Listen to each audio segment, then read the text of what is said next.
Have you seen episode 5 of Obi-Wan Kenobi? If so, sit back, kick up, and let's go talk about it.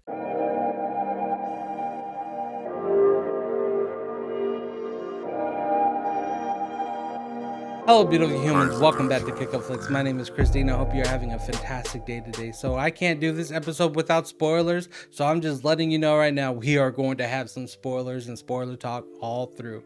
So here we go. Imagine this. Obi-Wan Kenobi finally escapes with Leia. Now he's at the fortress where they need to be so they can get away and get her back. But at the same exact time, there is a locator and they know exactly where they are at. Darth Vader decides to go and pins them in the corner. And what's exactly what he wants to do? He wants to break Ben Kenobi. Why does he want to break Ben Kenobi? Because he has to. Because he has no other choice, because he's unforgiving and unrelentless. He has been like that since a Padawan, and he is still like that in Darth Vader. So in reality, has Darth Vader ever really grown up? Sure he has. Why? Because he has a military to actually do what he wants, when he wants, whenever he wants. But with the action of Darth Vader, gave Obi-Wan the exact push he needed to rally underneath him. And that's what I kind of like. Obi-Wan in this episode really started to use his brain.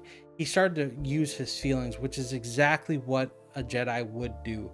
Instead of being forceful, he tried to find ways, and he started it off with none other than Riva. And Riva gave off so much information about her potentially being a youngling, and then at the same exact time, being one of the ones that were struck down by Anakin, which then makes you think, how did she connect Anakin to Darth Vader? Because Anakin had all of his limbs and Darth Vader does not have all of his limbs.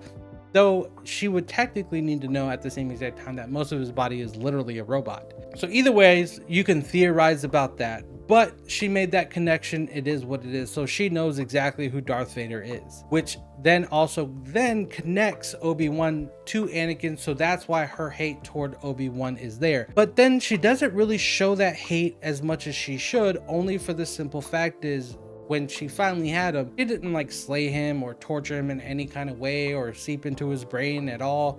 She just kind of left it as, oh, you're captured, or we're literally just going to work together. And then Ben Kenobi used that opening that he had for her when he was on his knees and pretty much said, we need to work together. And when he's at his weakest, you should strike.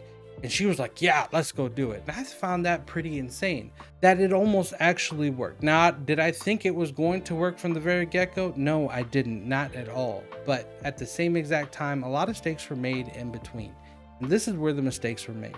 When Obi-Wan finally gave the recording device to the one person you should never trust, because he just is not a very trustworthy person. He might be nice and you might have to start to have faith, but you made a really huge mistake, a mistake you necessarily wouldn't make. And that is really great because it shows that he is still not perfect. He is a person that still makes mistakes, and he is trying to figure out again who he used to be, and he is taking it step by step. And that is really great because his primary worry was, I need to save everybody, not necessarily what's in that recording device about the most important information in the whole entire universe, because that leads on to the rest of the movies. I will tell you that much. And by the way, if you could tell that I'm sweating a little bit, my AC broke. It's really hot. It's summer, so I'm very apologize for all that.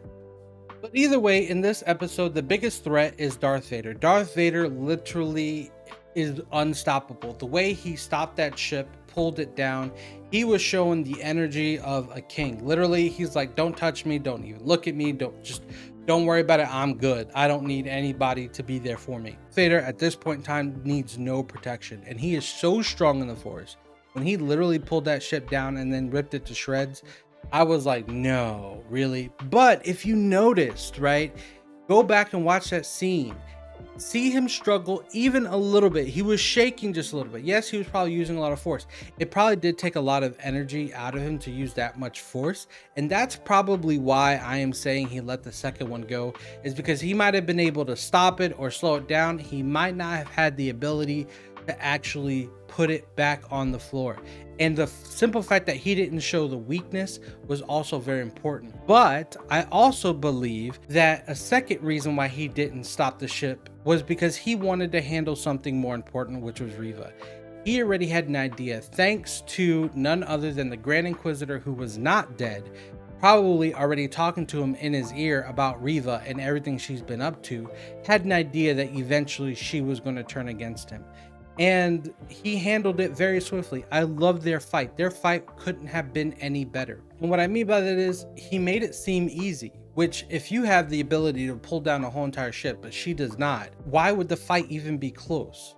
And that's what I liked about it. He kept her in her place by literally taking her lightsabers, giving it back to her, taking it again, and just showed her, you are nothing and you cannot beat me at this present time. Now, I wonder why he left her alive, or why any of them left her alive.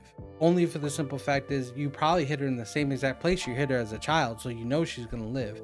And then she found the recording device, and what she's gonna do with it, I have no idea. But what I have a feeling is that Obi-Wan or Ben Kenobi, right? Because depending on how you want to call him, is going to fight Riva, because she's probably going to want to get back into his good graces. Because guess what? Now she has something that not only Darth Vader would want to covet, probably might end up sacrificing a lot for, because it has no other choice but to connect to his one true love, who is no longer alive. So let me know what you think about those theories.